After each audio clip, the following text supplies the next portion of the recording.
Entonces, con lo que vamos a comenzar ahora es con la unidad número 2, que es lógica, lógica bivalente. Entonces vamos a ver primero los enunciados y valor de verdad. Primero vamos a ver a qué nos referimos con lógica. Con lógica. La lógica es una rama del conocimiento que trata los métodos del razonamiento mediante reglas y técnicas con el fin de determinar si un argumento es válido. Lo que haremos, lo que nos vamos a empezar a ver hoy día, vamos a trabajar con elementos básicos llamados proposiciones, ¿ya? Y una vez que veamos la definición de lo que son las proposiciones, vamos a meternos directamente porque hablamos de lógica bivalente, ¿ya? Porque en el fondo, bueno, lo que vamos a ver después que las proposiciones pueden tener dos valores de verdad que pueden ser verdaderas o pueden ser falsas, ¿ya? Estamos trabajando con el libro, eh, con el SIL, de álgebra, trigonometría y geometría analítica. Vamos a verlo mezclado con el apunte del curso, ¿ok? Entonces primero vamos a ver qué cosa es una proposición. Una proposición es un enunciado o oración declarativa, o sea que hace una declaración respecto de algo de la cual se puede afirmar que es falsa o verdadera, pero no ambas cosas a la vez. O sea, una proposición no puede ser verdadera y falsa a la vez. O es falsa o es verdadera, son excluyentes. Entonces, ¿y qué cosa es un valor de verdad? Corresponde a la veracidad o falsedad de una proposición. ¿De acuerdo? O sea, por ejemplo, los valores de verdad pueden tomar pueden ser, pueden ser tomados de un conjunto de dos elementos que son decir que es verdadero o decir que es falso. ¿Ya? Entonces, cuando hablamos, por ejemplo, de una proposición, por ejemplo, dice acá, la Tierra es redonda. Esto que está acá es una proposición. ¿Por qué es una proposición? Porque es una declaración, es una afirmación que nosotros hacemos. Estamos afirmando que la Tierra es redonda. Cuando uno hace la afirmación, la Tierra es redonda, ¿uno puede decir si eso es verdadero o falso? Sí, uno puede decir que es verdadero o falso. Por lo tanto, bueno, en este caso particular, su valor de verdad es verdadero y es una proposición. ¿Qué cosa, por ejemplo, sería una no proposición? Por ejemplo, yo digo, eh, las cortinas, a ver, no, a ver, ¿alguien que se le ocurra una no proposición? Mejor.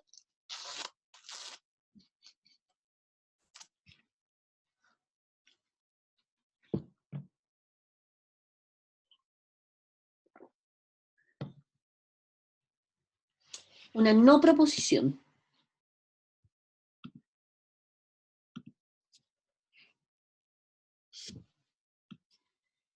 Ya, tienen 2 minutos para pensar en una no proposición. A ver, veamos, de los aportes. El cielo no es azul. El cielo no es azul. A ver, vamos a revisar los ejemplos que nos dieron ustedes mismos para ver si son proposiciones o no son proposiciones.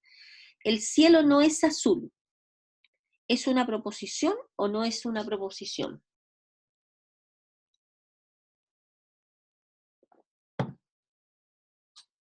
El cielo no es azul es una proposición. Ah, ya, gracias, Denise. Correcto. Si alguien dice una pregunta, exacto, Denise, no lo es. O sea, una pregunta,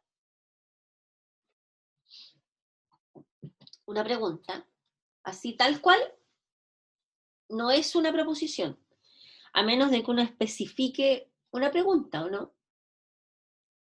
Ah, veamos. Eh,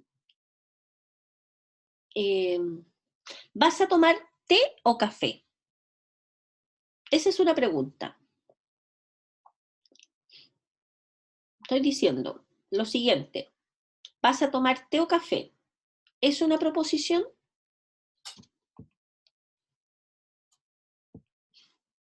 Alguien que me escriba por el chat, que me diga sí o no. ¿vas a tomar té o café? Quiero que me digan, no es una proposición, ¿cierto? Exacto, Pablo, Patricio y Alondra. No es una proposición, porque preguntar, ¿vas a tomar té o café? Tiene por respuesta, yo puedo decir si eso es verdadero o es falso.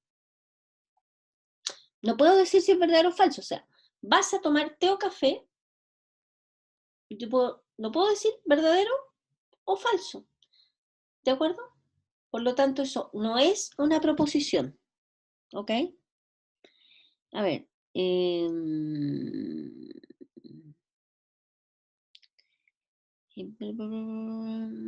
Ya, ¿de acuerdo? Entonces, ¿está bien el ejemplo que dio Denise respecto a una no proposición? Si ella dice una pregunta, eso no es una proposición. Y también, si uno dice, ¿vas a tomar té o café? Tampoco es una proposición, ¿ok? Entonces, ¿qué cosa es una proposición? Es un enunciado u oración declarativa donde uno hace una declaración que puede ser verdadera o falsa, ¿de acuerdo? Bien, entonces, por ejemplo, la expresión, ya lo habíamos visto, el siguiente ejemplo dice, la expresión 2 más 3 es igual a 5, que se lee 2 más 3 es igual a 5, es una proposición, sí, porque es una afirmación, si se fijan. Estamos diciendo que 2 más 3 es igual a 5, que puede ser verdadera o puede ser falsa. En este caso es verdadera, ¿ya? Ya que el sistema numérico decimal se conoce con certeza que 2 más 3 es igual a 5, ¿ya? ¿Ok? Oh. Siguiente ejemplo, la expresión 1 más 1 es igual a 5, ¿es una proposición? Sí, y tiene valor de verdad falso. ¿Ok? ¿Ya? Bien. Para que la expresión 3 menos x igual a 5 sea una oración declarativa, fíjense ustedes, una oración declarativa dice, ¿por qué la expresión que está acá es una oración declarativa pero no es una proposición?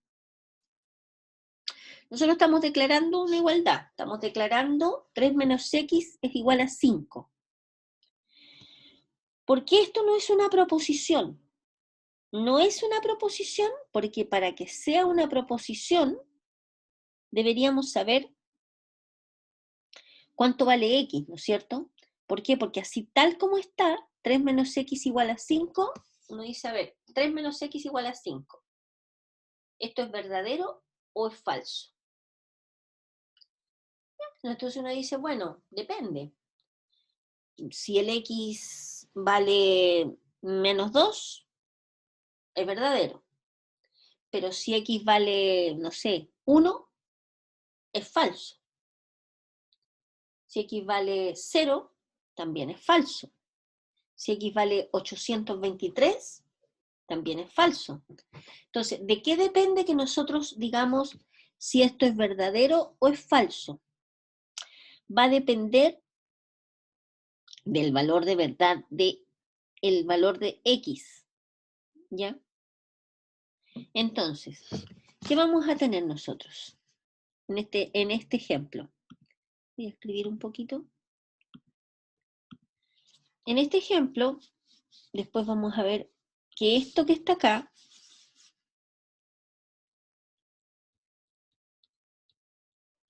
p de x, que va a ser 3 menos x igual a 5, esta no es una proposición tal como está, porque depende del parámetro x. Cuando nosotros le damos un valor al parámetro x, por ejemplo, decimos p de menos 2, ¿qué es p de menos 2? Es 3 menos 2 igual a 5. Cuando nosotros le damos un valor, se convierte en una proposición. Esta es una proposición. ¿Verdadera o falsa? Esta es una proposición que tiene el valor de verdad. Esta es una proposición verdadera. ¿Qué pasa con p evaluado en 0, por ejemplo? Sería 3 menos 0 igual a 5. Esa sería p de 0. P de 0 es una proposición que es falsa. ¿De acuerdo? Y así.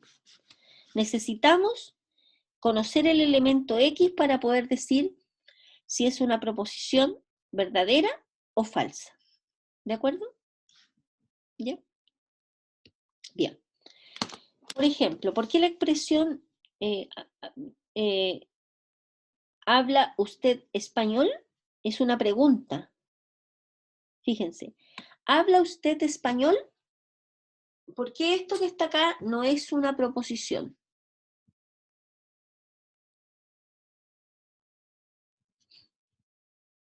¿Por qué? Porque no es un enunciado, sino es de tipo, es una interrogación. ¿Habla usted español? Ojo, cuando uno hace una... Alguien podría decir, pero sí, profe, porque yo a eso le puedo responder verdadero o le puedo responder falso. De acuerdo. Pero usted también podría responder sí, podría responder no, podría responder más o menos, o podría responder un poco, o podría responder un montón de cosas. Pero independiente de eso, aunque solo usted pudiese responder a esta pregunta, verdadero, o podría responder a esta pregunta falso, la pregunta en sí no es verdadera, el valor de verdad de la pregunta, no estamos hablando de la respuesta, ojo con eso, estamos hablando del valor de verdad de esta expresión que dice, ¿habla usted español? El valor de verdad de esto no lo sé, no sé cuál es el valor de verdad de esto. Ojo, es distinto a la respuesta que uno puede dar a esta pregunta. ¿Se entiende la diferencia? Como respuesta de esta pregunta podemos decir verdadero, podemos decir falso, podemos decir sí, podemos decir no, podemos decir tal vez, podemos decir más o menos, en fin. Pero nosotros no estamos analizando eso, nosotros estamos analizando si habla usted español, eso no es una proposición. No es una proposición, por lo que acabo de decir, porque esto es una interrogación. Las interrogaciones no son proposiciones. ¿Ok? Ahora, otro elemento de análisis. ¿Por qué la expresión tomé 2 aspirinas no es una proposición? Tomé 2 aspirinas.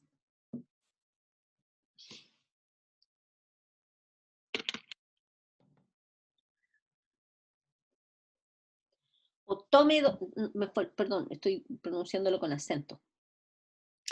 Tomé 2 aspirinas. O tome 2 aspirinas. Estoy recomendándole a alguien que tome 2 aspirinas. Tome 2 aspirinas. No es una proposición porque es una orden, ¿de acuerdo? No es un enunciado declarativo, o sea, estamos diciendo tome 2 aspirinas. A ver, la proposición, vamos a aprovechar el ejemplo ya que cambié como el verbo de la expresión. Cuando yo le pongo acento, digo, tomé 2 aspirinas. Esa es la proposición. Tomé 2 aspirinas. Alguien podría decir, bueno, si usted, profesora, se tomó antes de la clase 2 aspirinas, yo puedo decir que eso es verdadero. Y yo le voy a decir, perfecto. Pero en la proposición, tomé 2 aspirinas, yo no estoy mostrando cuál es el sujeto que tomó 2 aspirinas. No estoy diciendo la profesora Miriam Vera tomó 2 aspirinas. ¿De acuerdo?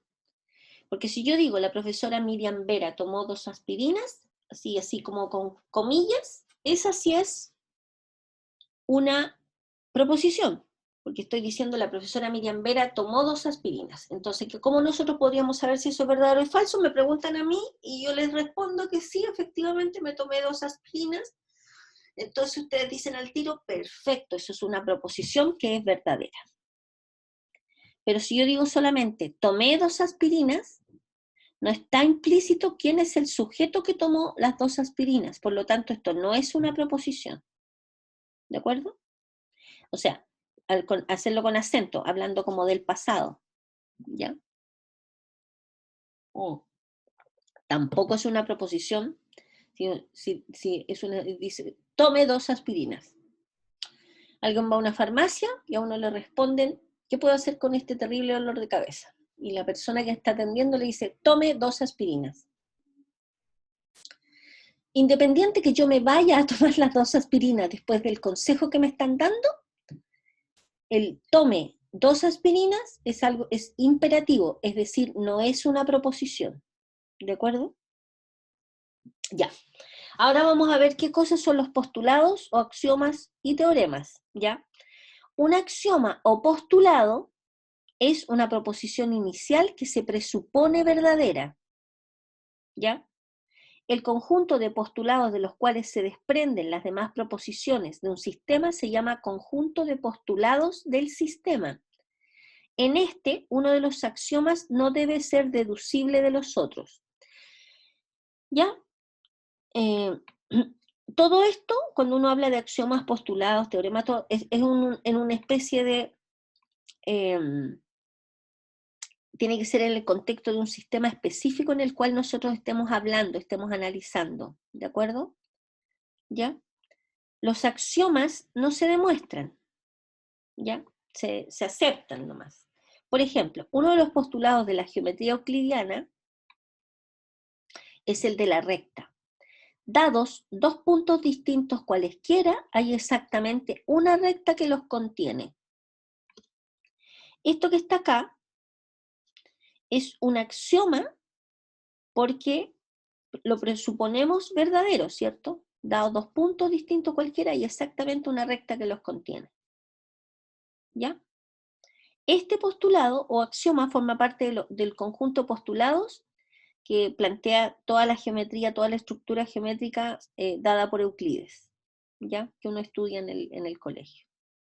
Un ejemplo de axioma, otro axioma. En nuestro estudio de geometría aceptamos cierta la proposición 2 rectas no pueden cortarse más de un punto. Perdón. En este ejemplo, los postulados axiomas sobre los que se apoya es el sistema geométrico. O sea, esta afirmación se apoya en todos los postulados de la geometría de Euclides. ¿Ya? A ver, esta observación es importante. La característica básica de un postulado o un axioma es el hecho de ser independiente de otras proposiciones. ¿Ya? ¿Ok?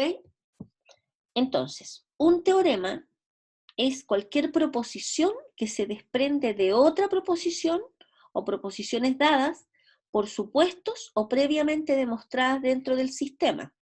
Así, un teorema es una proposición cuya veracidad requiere ser demostrada a partir de otras. O sea, los axiomas no se demuestran, los teoremas sí se demuestran.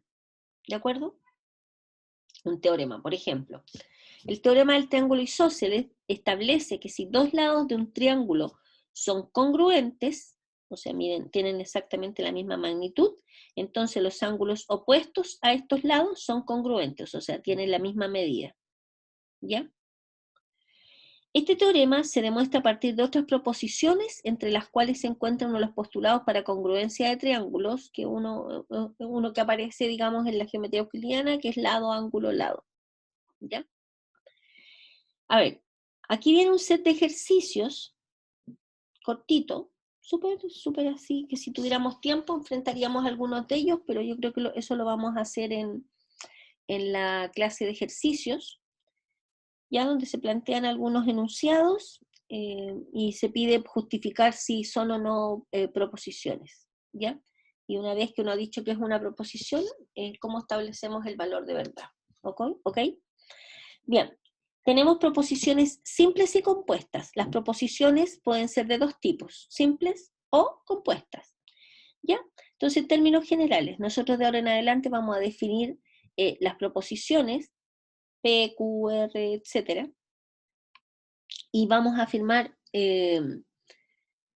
a las variables las vamos a llamar x, y, z, t, etc. Por ejemplo, la variable proposicional P puede sustituirse con la proposición el sol brilla todo el día, en este caso, o sea, lo que estamos diciendo acá, es que a P, a la proposición P, cada vez que aparezca en un contexto la proposición P, nosotros vamos a asumir que la proposición es P, es el sol brilla todo el día, ¿de acuerdo?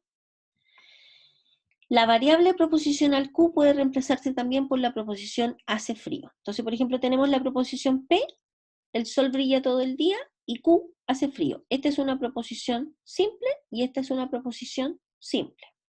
¿Qué podemos hacer con estas proposiciones simples? Las podemos conectar a través de conectivos lógicos.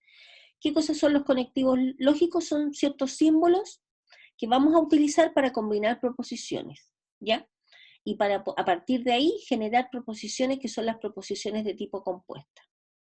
Entonces vamos a ver estos 6 conectivos con ese símbolo que es la negación, ese i hacia abajo que es la conjunción, que corresponde al i, el hacia arriba que es la disyunción exclusiva, después ese con esta que está acá, ese no lo vamos a trabajar en realidad, la disyunción exclusiva ese lo vamos a dejar fuera.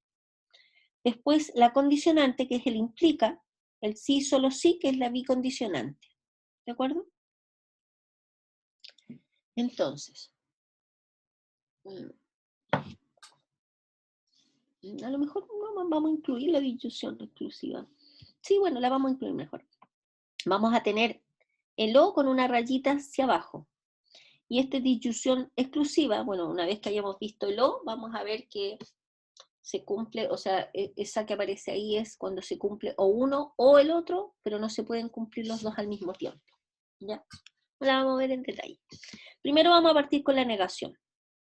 La negación de una proposición es una nueva proposición que tiene un valor de verdad opuesto. Es decir, por ejemplo, si P es verdadera, la negación de P sería una proposición falsa. Y viceversa, ¿cierto? Y se denota por no P. Por ejemplo, si P es el río está sucio, entonces, ¿qué sería no P? No es verdad que el río está sucio. ¿Ya? O lo podemos escribir de esta manera y estaría correcto. O también lo podríamos escribir que el río no está sucio. ¿De acuerdo?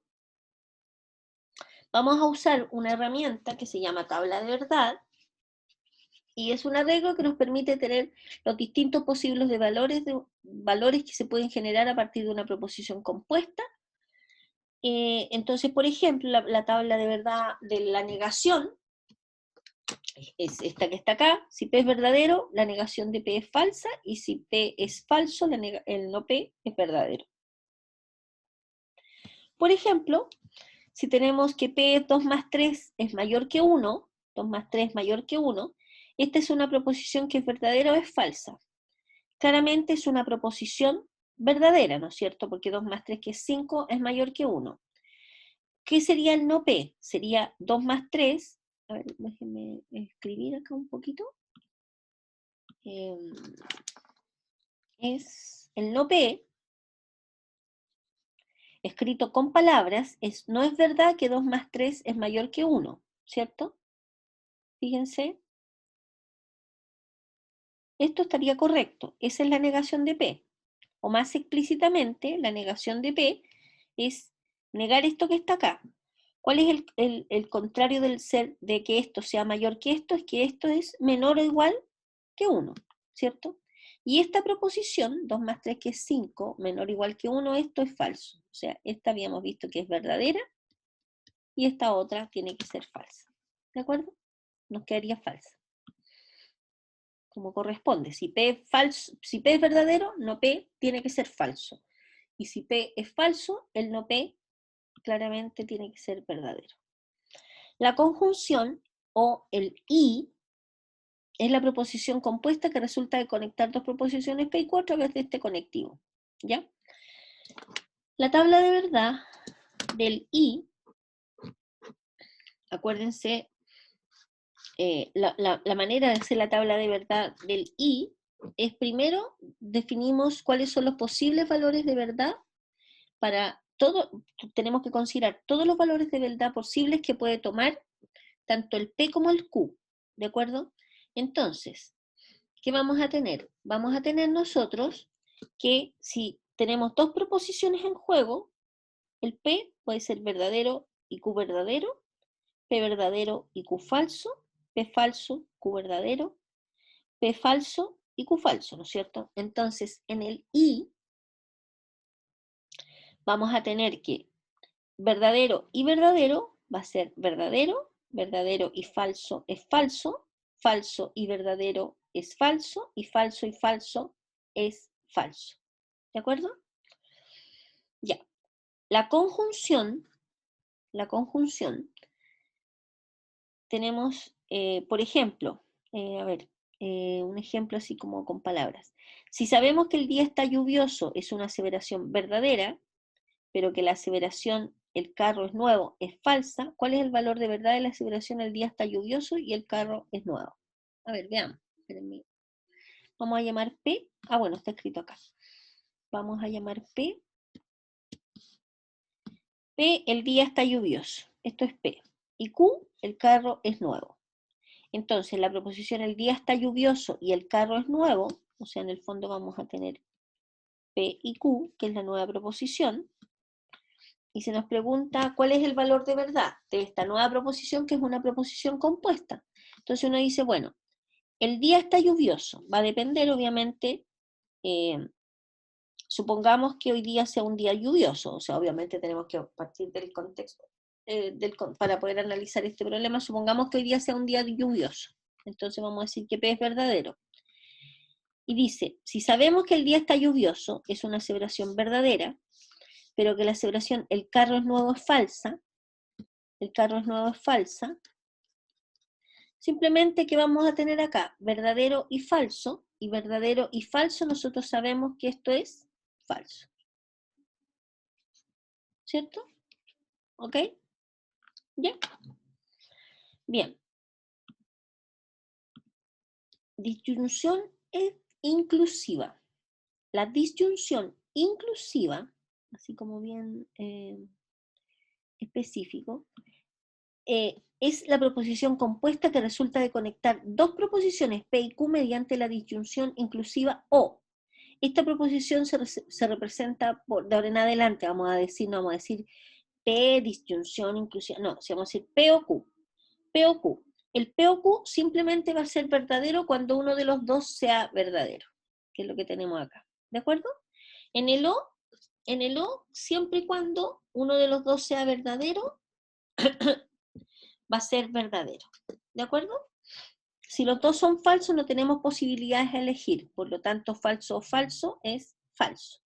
¿Ya? Ahí hay un ejemplo, yo les pido que la revisen. En la disyunción exclusiva,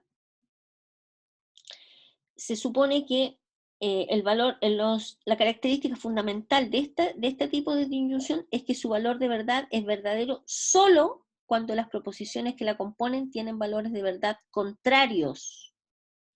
Esto es importante. O sea, cuando aparece el U con una rayita abajo, vamos a tener que verdadero con ese O, que es la disyunción exclusiva o lo exclusivo, el O exclusivo, que así lo vamos a llamar de ahora en adelante, el O exclusivo, verdadero o verdadero, esto es falso, porque para que sea verdadero tienen que ser contrarios los valores de verdad de las proposiciones que están en juego. Verdadero o falso, esto es verdadero, falso o verdadero es verdadero, y falso o falso es falso. ¿De acuerdo? Insisto, para que esta sea verdadera, una de las dos tiene que ser verdadera, necesariamente. Si las dos son iguales, el resultado de esta es falso. ¿Ya? Aquí hay otro ejemplo, les pido después que ustedes lo revisen. La condicionalidad, ahora, que se le implica, denotada de esa manera, vamos a tener, yo les pido a ustedes que para la próxima clase ustedes tengan esta tablita a mano porque la vamos a utilizar, ¿ya? Entonces, en el implica verdadero, esto es verdadero, verdadero implica falso, falso, falso implica verdadero, es verdadero, y falso implica falso, esto es verdadero, ¿ok? Y tenemos acá un ejemplo, por ejemplo, si P es 3 al cuadrado es igual a 9, claramente la proposición P es verdadera, y Q2 es un número par, también es verdadera. Entonces, se nos pide determinar el valor de verdad de la proposición si 3 al cuadrado es igual a 9, entonces 2 es par. Entonces, ¿qué tenemos nosotros? Tenemos algo verdadero, implica, o sea, primero lo primero que hay que hacer es traducir la proposición al lenguaje matemático, ¿cierto? Entonces ¿qué tenemos nosotros? Tenemos que P es 3 al cuadrado es igual a 9. Y tenemos que Q es 2, es un número par, 2 es par. Entonces, el valor de verdad de esta proposición es verdadero y el valor de verdad de esta proposición es verdadero. Entonces, ¿cómo sería la proposición si entonces esto otro? Entonces uno dice, esta proposición se escribe como P implica Q. Entonces uno dice, ¿qué cosa es verdadero? Implica verdadero. ¿Qué valor de verdad tiene esta parte que está acá? Verdadero implica verdadero, esto es verdadero. Perdón. Verdadero. ¿De acuerdo?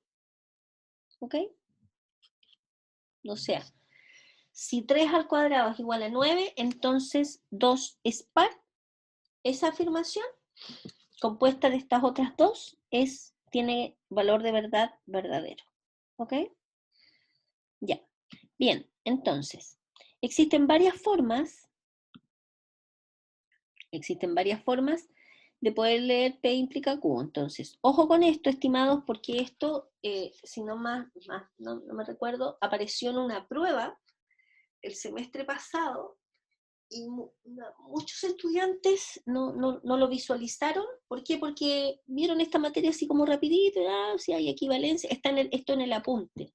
Mira, hasta creo que me acuerdo de la página, pero no estoy segura si no me voy a pronunciar. Esto es importante. Esto es importante por lo siguiente. Vamos a ponerle así como un círculo, así, para que no lo vayan a olvidar. Bueno, me quedó horrible en realidad ese círculo. Parece que lo puedo resaltar, ¿o no? No, me quedé haciéndole cera. Ya, esto que está acá es importante. Es súper importante por lo siguiente. A ver, estas son distintas formas a partir de las cuales uno puede leer una implicancia y reconocerla por lo demás.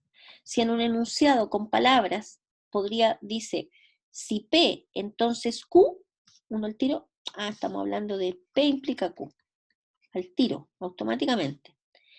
P implica Q. Estas son como naturales. Si P, entonces Q, de acuerdo. P implica Q, también es como natural. Q, si P, fíjense esta, o sea, Q, si P. Si tenemos Q, si P, entonces es P implica Q. P solo si se cumple Q. P solo si se cumple Q. ¿De acuerdo? También es P implica Q. P es condición suficiente para Q. Q es condición necesaria para P. Esto es importante, definir cuál es el concepto de Q es condición necesaria para P. O sea, Q, que es el que aparece después, es condición necesaria para el P. ¿De acuerdo? Todos estos que aparecen acá corresponden al P implica Q. Son distintas formas a partir de las cuales se puede expresar un P implica Q cuando estamos en el contexto de un problema con enunciado. ¿Ya? Bien. A ver, si construimos la tabla de verdad de P implica Q y la contrapositiva, que es no Q implica no P, vemos que las tablas coinciden, son idénticas. Ahora bien, esta afirmación que aparece acá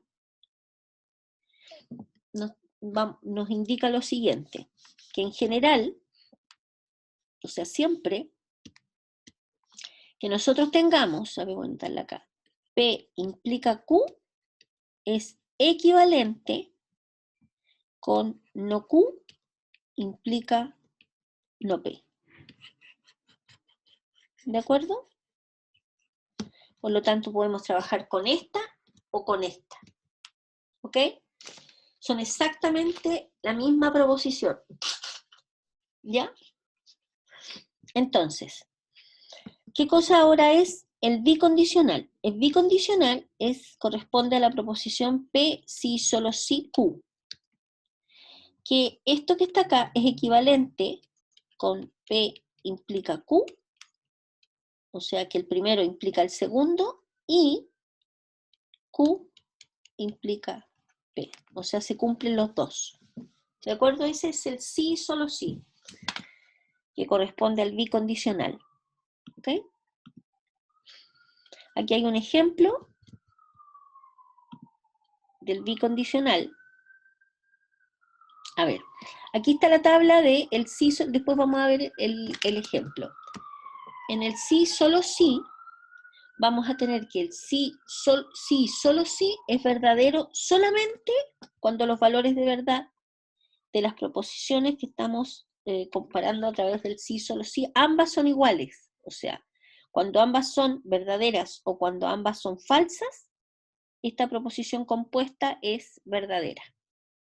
En los otros casos es falsa. ¿De acuerdo? Por ejemplo, si P, perdón, si P es el triángulo es equilátero y Q es el triángulo es equiángulo, es un ángulo con, a ver, ¿qué cosa es equiángulo?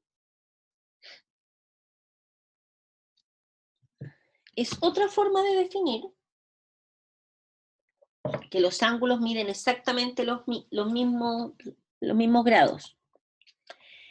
Ya, el equiángulo significa que todos los ángulos son iguales. Y equilátero también significa que los ángulos son iguales. Entonces, esto que está acá se expresa P si solo si Q. O sea, el triángulo es equilátero si solo si es equiángulo. También es un triángulo equiángulo. ¿De acuerdo? A ver, otra forma, y acá vamos a hacer alusión de nuevo a lo que les dije antes, que es importante que ustedes visualicen. Otra forma de leer el P implica Q es diciendo que P es equivalente a Q o que P es una condición necesaria y suficiente para Q. Ojo con esto. ¿De acuerdo? Entonces, ¿cuándo uno va a reconocer que está frente a una bicondicional o un sí, solo sí? Por ejemplo, si en un contexto de un problema con palabras dice P es equivalente a Q, entonces estamos diciendo P sí, solo sí, Q. O P es una condición necesaria y suficiente, o sea, las dos condiciones a la vez, para Q. ¿De acuerdo? Y además, Q es una condición necesaria y suficiente para P, o sea, podría aparecer de esta manera, porque al final, ¿qué vamos a tener nosotros? Vamos a tener que P si solo si Q, P si solo si Q, estamos diciendo que P es una condición necesaria y suficiente para Q, pero esto es equivalente cuando tengamos Q si solo si P, o sea que Q es una condición necesaria y suficiente para P. ¿Ya? ¿De acuerdo? Ojo con esto también, porque esto nos va a servir después cuando nos enfrentemos a los problemas, a proposiciones compuestas, que vamos a tener que reconocer dentro del contexto del problema con palabras, cuáles son las proposiciones compuestas que están en juego, ¿de acuerdo? Como para poder, por ejemplo, decidir cuando una proposición es verdadera o es falsa, ¿de acuerdo? ¿Ya? Bien. Tenemos un ejemplo de la bicondicionalidad acá. Mañana vamos a ver, voy a hablar al tiro de la tabla de verdad, que es una herramienta que en algunos casos puede ser utilizada y en otros no. Entonces, en términos generales, si nosotros les vamos a En algunos casos les vamos a pedir que no trabajen con la tabla de verdad, ¿de acuerdo? Y eso va a estar estipulado en el enunciado. Y en otros casos, si no lo estipulamos, podrían utilizar la tabla de verdad, ¿de acuerdo? ¿Ya? Estas son las reglas del juego de lo que vamos a trabajar nosotros este semestre, ¿ok? ¿Cómo se forma una tabla de verdad? A ver, lo primero que tenemos que tener en claro en una tabla de verdad, si por ejemplo, en el contexto de un enunciado específico, aparecen, por ejemplo, proposiciones, supongamos que aparecieran, por ejemplo, 3 proposiciones. Supongamos que en el contexto de un problema tenemos P, Q y R. El número de filas hacia abajo que vamos a considerar es 2 elevado al número de proposiciones que aparecen en el contexto de nuestro problema. Por ejemplo, si tenemos tres proposiciones, en este caso particular sería 2 elevado a 3, que es igual, 2 elevado a 3, que es 2 por 2, 4 por 2, 8. Tendríamos 8 filas hacia abajo. ¿Qué significa eso? Que en el fondo son 8 los casos posibles para que nosotros podamos jugar con los distintos valores de verdad que podrían asumir P, Q y R y contemplarlos todos, ¿de acuerdo? Entonces, la manera más ordenada de definir estos valores de verdad para los posibles valores de verdad para P, Q y R sería considerando primero que P, la mitad de los 8, o sea, en este caso 4, son verdaderos y los otros 4 falsos. Y después, para los valores de verdad de Q, la mitad de estos 4 que son verdaderos y la otra mitad son falsos, 2 verdaderos, 2 falsos, y para el R nos movemos verdadero, falso, la mitad de estos, una mitad, en este caso sería 1, sería verdadero, y la otra mitad sería falso, verdadero, falso, y aquí están contempladas absolutamente todas las alternativas de valores de verdad posibles que podrían tomar P, Q y R, y cuáles son todos los juegos posibles de variaciones que podríamos tener para estas 3 proposiciones. Y aquí hay un ejemplo, bueno, si por ejemplo fuese la proposición compuesta P y Q, aquí aparecen los valores de verdad, y si fuera P y Q y R, tenemos que tomar este valor de verdad y compararlo a través del I con el valor de verdad que aparece acá respecto del R. Eso igual ustedes, yo sé que lo manejan, ¿ya? Ya, aquí aparecen algunos ejemplos de unas tablas de verdad, y yo les voy a pedir que trabajen con los ejercicios que aparecen acá, que están en la página, en la página 11, ¿de acuerdo? Cuando tengan un tiempo. A ver, yo les voy a pedir, yo sé que ustedes están en modo estudiar para la prueba del jueves, por lo tanto no les voy a pedir que me hagan los ejercicios ahora, de inmediato, pero si alguno de ustedes se quiere meter en los problemas y tiene alguna consulta que hacer, en la clase del miércoles, en la clase de ejercicios, la puede hacer. Yo igual voy a hacer ejercicios de este listado, que en general yo creo que ustedes todavía no lo han trabajado, no lo trabajaron el semestre pasado, así que lo vamos a trabajar ahora, y les voy a hacer algunos ejercicios de acá, ¿de acuerdo? Y después, obviamente cuando pase la prueba del jueves, les voy a pedir que los hagan todos, ¿ya? Y de aquí vamos a ver, vamos a entrar en proposiciones lógicamente equivalentes el día miércoles. Y eso sería lo planificado para la clase de hoy.